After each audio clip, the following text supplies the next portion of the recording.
샬롬 반갑습니다. 1월 11일 월요일 아침 여러분들과 함께 하나님의 말씀을 묵상하도록 하겠습니다.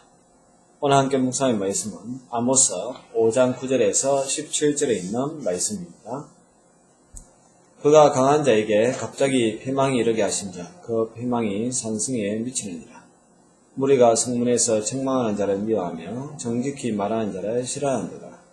너희가 힘없는 자를 밟고 그에게서 미래의 부당한 세를 거두었은즉 너희가 비록 다듬은 돌로 집을 건축하였으나 거기에 거주하지 못할 것이요 아름다운 포도원을 가꾸었으나 그 포도주를 마시지 못하리라.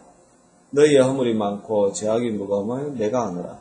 너희는 의인을 학대하며 뇌물을 받고 성문에서 가난한 자를 억울하게 하는 자로다. 그러므로 이런 때에 지혜자가 잠잠하나니 이는 악한 때임이니라. 너희는 살려면 선을 구하고 악을 구하지 말지어다. 만군의 하나님 여호와께서 너희의 말과 같이 너희와 함께 하시리라.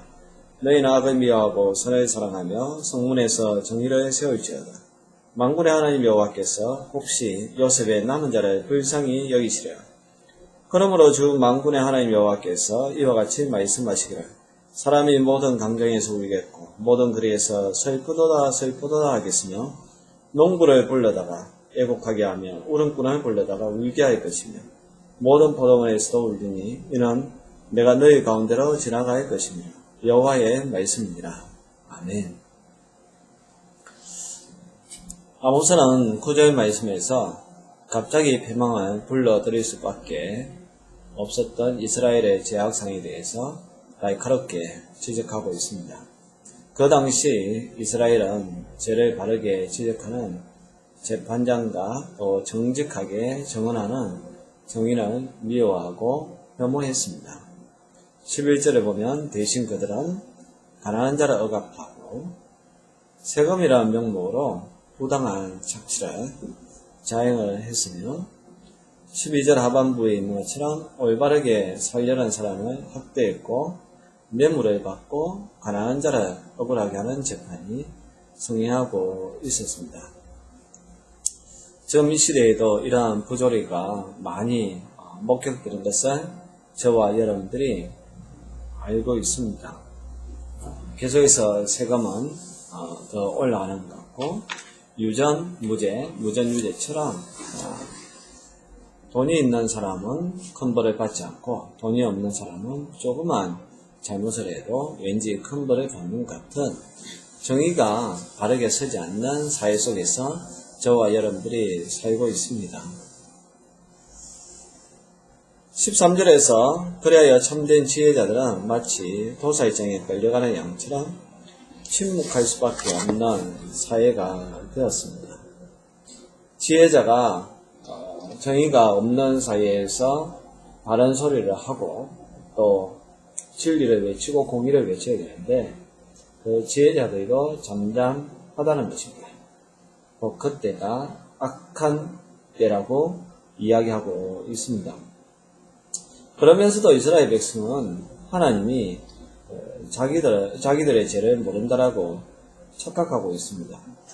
그러나 12절 상반부에 있는 말씀처럼 하나님은 그들의 무겁고도 많은 죄를 날카롭게 알고 계셨고 또 11절 하반부에 있는 것처럼 그들이 모은 것은 하나도 누리지 못하고 그들의 집과 포도원은 돌볼 사람이 없이 방치될 것이라고 선언하고 있습니다.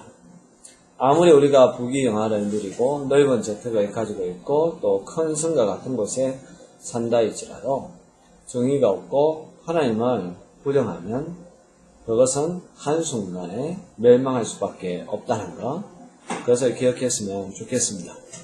재판장의 책망과 정직자의 책망과 지혜자의 설득이 통하지 않는 악한 사회는 심판 외에는 다른 방법이 없습니다.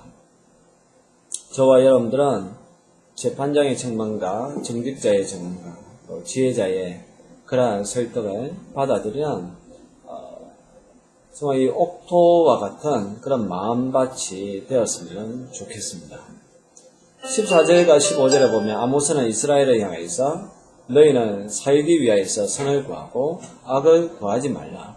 악을 미워하며 선을 사랑하라고 외치고 있습니다. 선을 행하고 사랑한다는 것은 구체적으로 성문, 다르게 이야기하면 곧 재판에서 정의를 세우라는 것입니다. 그리고 아모스는 이렇게 하면 그때라도 하나님은 그들과 함께 하시고 요셉의 남은 자들을 긍휼히 여겨 주실지도 모른다라고 격려하고 있습니다.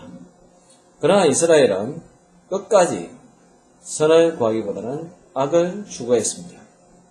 그러면서도 14절에서 그들은 입버릇처럼 여호와가 자기와 함께 한다라고 말하고 있습니다. 아모스는 이 같은 자들을 향해서 여호와가 과연 너희와 함께 계시지만 이제 그분의 함께 하심은 또 그분의 임재는 심판주로서의 임재가 될 것이라고 선언합니다. 17절에 보면 내가 너희 가운데로 지나갈 것이니라 라는 말씀은 애굽에서의 유월절을 연상시켜 줍니다. 그런데 과거의 하나님은 애굽의 장자들은 죽였지만 이스라엘은 그냥 넘어갔습니다. 그래야 해서 그때의 이스라엘 백성들은 구원받았지만 그러나 지금은 하나님의 심판이 임하는 때에는 하나님께서는 이스라엘 백성을 그냥 넘어가지 않고 심판하게 될 것이라고 말씀하고 있습니다. 그리하여 기쁨을 상징하는 포도원은 슬픔의 장소가 될 것이고 장례식에서는 울어줄 친척이 없어서 돈을 주고 울음꾼을 고용해야 할 정도로 광범위한 살육이 그 땅 전체에 임하게 될 것이라고 16절에서 말씀하고 있습니다. 하나님은 모든 사람이 구원받기를 원하고 또 그때까지 인내하고 기다려 주시지만 그럼에도 불구하고 하나님의 말씀을 받아들이지 아니하고 또 하나님의 경고를 받아들이지 않는 그 사람은 하나님께서 멸망시키는데 가차없이 용서 없이 멸망시키는 분이라는 것을 기억해야 됩니다. 우리 하나님은 사랑의 하나님이시지만 동시에 공의의 하나님이십니다.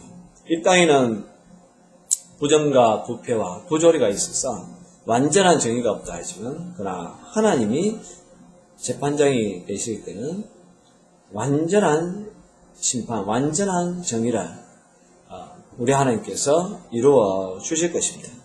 그렇기 때문에 우리는 그때를 생각하고 지금 선을 행해야 됩니다. 악을 멀리해야 됩니다. 우상을 멀리하고 하나님을 가까이 해야 됩니다. 세상을 멀리하고 예배의 자리로 가까이 나와야 됩니다. 저와 여러분들은 하나님의 말씀에 귀 기울이고 지금 하나님이 우리와 함께 계시고 공의의 하나님을 기억하며 늘 겸비하며 살아갈 수 있기를 바랍니다.